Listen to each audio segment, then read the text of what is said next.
21 настай өөртөө юу гэж хэлэх вэ? 21 гэдэг чи одоо 24 жилийн өмнө шүү дээ одоо тий. Тэгээд анх 20 настай төрсөн өдрөө тэмдэглэжсэн суйсын уур тэмдэглэжсэнээ санаж байна.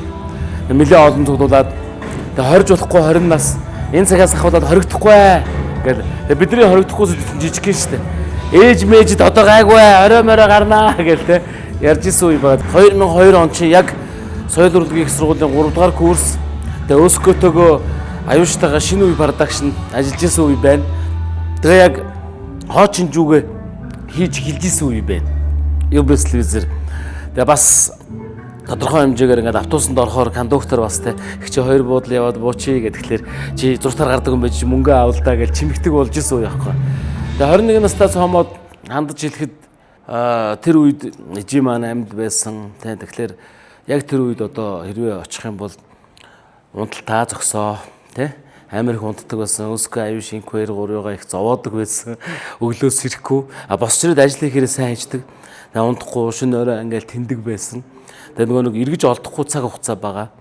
Тэгээд унталтаа зогсоо золон баяраа чи өглөө эрт унтсан хугацааг ч бодох юм бол чи энээсээ илүү их хийж бүтээх байсан шүү. Тэгээд 21 настай цаамууд гадуур тэр урлагийн сургуулийн хөдөлмөр амар өдөржингөө байдаг ч гэсэн найзууд гаргаж ирсэн цагаасаа ээжидээ их цаг гаргаа гэж хэлмээр байна. Тэгээд нөгөө буцаад нөгөө нэг сурах, боловсрох тэр зөвхөн соёл урлагийн сургуулийн сургалтаас биш гадна хэл сур яг одоо 21 настай цаомоо минь яг одоо хэлний курс руу оч өөртөө зав гаргаад гялс хэл сурчих. Тэгэх юм бол чамд маш хэрэгтэй. Ирээдүйд хэрэг болно. Унталтаа зогсоо. За тэгээд бие хаагаа хөгжүүл, фитнес одоо явдгуу маа гэхэд гүү алах, бие гоё, улам гоё, чангал, живчрүүл. За тэгээд номыг унш, судалгаа хий. Тэгээд энэ дутуу зүйлсүүд би 45 настай цоомоо ярьж шүү.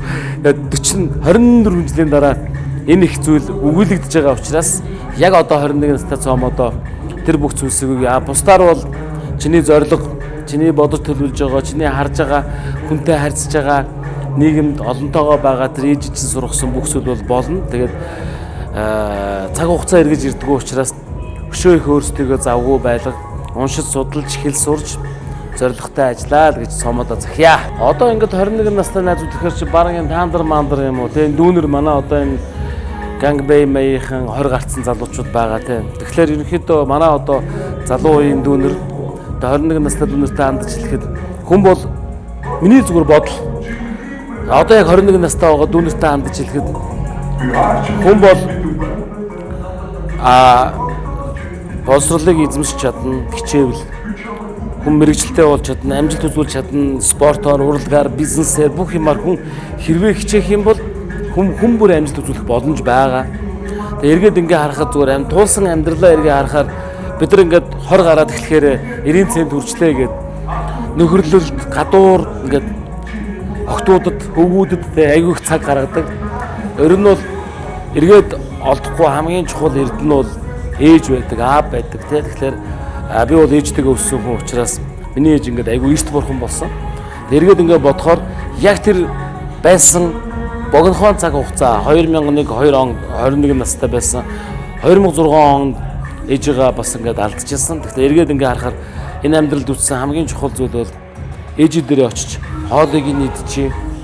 Тэгээд ямар ч ном зохиол, ямар ч суутны ярианаас илүү ээж гэдэг хүний нөгөө амнаас аим хуваадаг учраас ээж хүн гэдэг хүний хүүдээ хилдэг тэр зөвлөмжүүд нөгөө нэг биеэрээ мэдэрч, мах тусаараа мэдэрч, өөрийнхөө мэдрэмжээр өрийнхөө төлөө дандаа бодож, сэтгэж, дандаа зөвийг хэлж идэг. Тэр бол бидний бурхан байдаг. Тэгэхээр ээж гэдэг хүн бол хизээч үрдээ гомддоггүй, хизээч өрөөсөө урвдаггүй. Бүхий л хоол, тэр хэлж байгаа, үгэлж байгаа, загнаж байгаа, тэр зодож байгаа бүх зүйл нь дандаа өөрийнхөө ирээдүйн сайн сайхны төлөө байдаг учраас тэр хүний бүх үгэнд нэтг, тэр хүний хэлснээр яв, тэр хүнтэй сайхан ярилц, ээжтэй цаг гаргав. Амралтын өдөр цаг завтаа гэлтгүй очиж хоолыг нийтчээ, очиж одоо тэр хүнд бүхнээ зориулжий гэдэг үгийг л 21 настай дүүнертэй хэлмээр байна. Тэгээд магадгүй хүн цагийн ирэхээр, жамын ирэхээр бүгд л буцдаг.